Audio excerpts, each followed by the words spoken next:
Bonjour à tous, bienvenue dans ce tutoriel qui va vous montrer comment est-ce qu'on va utiliser le stylet et OpenBoard. C'est parti. OpenBoard, c'est en fait, donc vous le voyez, un logiciel, mais d'abord un logiciel qui se trouve sur un ordinateur. Donc on rentre dans son compte Novell, donc le compte nominatif que l'on a reçu et qui est donc lié à l'ensemble du réseau Genevois. Voilà. C'est parti, donc pour les enseignants. Et là on est dans l'ordinateur. Alors, on a le logiciel OpenBoard qui est là. Première chose à savoir, c'est que le stylet qui se trouve sur la partie droite, généralement ici, il est attaché, il y a un aimant. Il est attaché aussi avec un petit câble, une petite ficelle. Et puis, des fois, il est rangé en fait dans la fente qui se trouve là.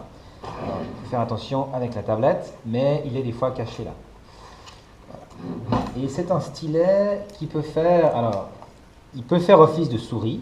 Mais vous avez toujours la souris qui peut bien sûr être utilisée pour vous déplacer, puisque je vous rappelle, vous avez un ordinateur, même si c'est une tablette qui est tactile.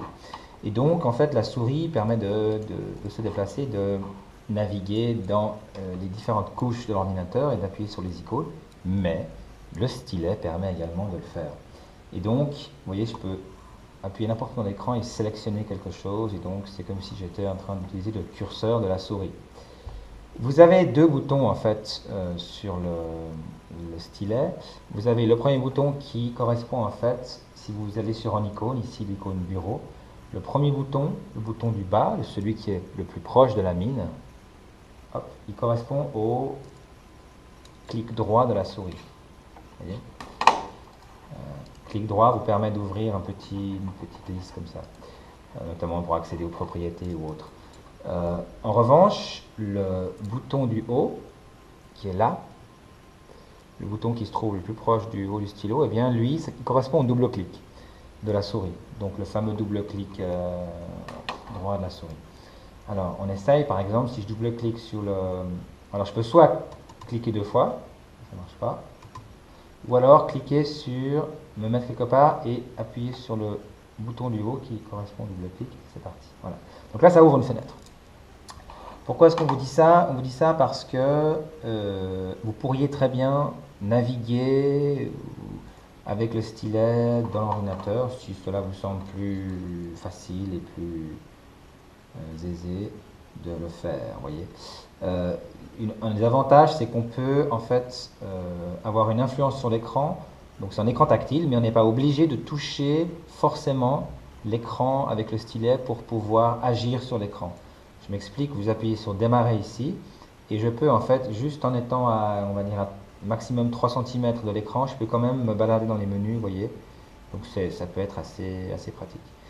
En revanche, pour OpenBoard, donc on va l'ouvrir. Donc on se met sur l'icône et vous vous rappelez, on appuie sur le bouton du haut, double-clic, voilà, il s'ouvre. Donc là, le stylet, évidemment, il faut appuyer pour pouvoir écrire. Mais si vous êtes de nouveau à peu près à 2 cm, 3 cm, vous avez encore toujours un peu de l'influence sur l'écran. Vous pouvez agir sur l'écran et répéter la fonction que vous aviez sélectionnée. Ici, c'est le stylo de couleur vert. Donc, je suis en train d'écrire, et si je veux encore écrire, je peux, en appuyant sur le bouton du haut, donc qui correspond au double-clic, je le laisse appuyer dessus, mon doigt, et puis je peux avoir encore un tout petit peu d'influence sur l'écran. Voilà. Donc, le stylet, en fait, finalement, il vous sert uniquement à... Enfin, il vous sert à faire plein de choses, mais en fait, à sélectionner les outils, donc la gomme par exemple, à appuyer sur des icônes, comme l'icône effacer ici, et puis à écrire. Je crois que c'est vraiment la fonction principale. Vous pouvez également, si le stylo ne marche plus, ou si vous avez envie de simplement souligner quelque chose, vous pouvez le faire avec la souris, bien sûr.